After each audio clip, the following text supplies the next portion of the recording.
Moi, ce que je ne comprends pas, en fait, par rapport à ces réticences de faire sauter cette deuxième clause de conscience qui vient par-dessus une qui existe déjà, c'est quand on regarde les chiffres et les faits par rapport à l'avortement, par rapport à l'IVG.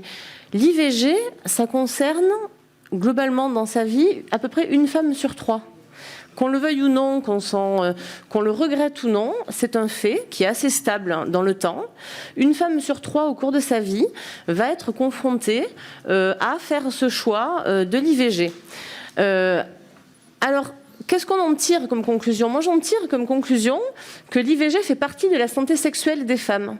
C'est quelque chose qu'il faut regarder comme un acte qui accompagne la santé sexuelle des femmes, qui accompagne la vie sexuelle des femmes. Et je trouve étonnant que autant de gynécologues, finalement, fassent valoir cette clause de conscience, dans la mesure où c'est quand même un acte qui fait partie de la vie sexuelle des femmes. C'est un fait.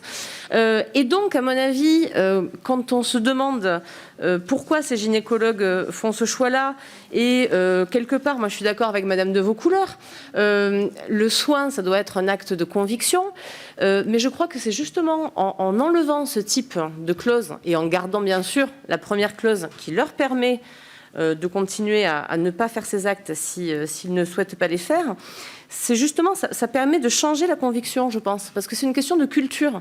Le regard qu'on a aujourd'hui sur l'avortement et surtout sur la santé des femmes qui ont accès à cet avortement, je pense qu'il mérite de changer et je pense que les femmes ont le droit à ce qu'un gynécologue,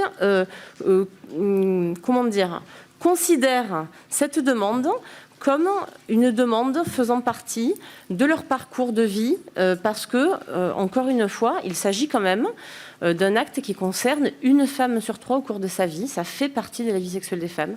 Et j'aimerais qu'on le sache, qu'on s'en rende compte.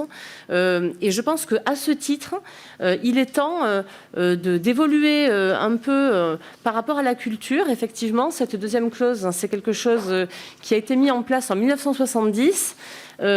Et je crois qu'aujourd'hui, il est temps de changer de regard, bien sûr, tout en continuant à respecter, bien évidemment, la clause de conscience des médecins qui existe de toute manière.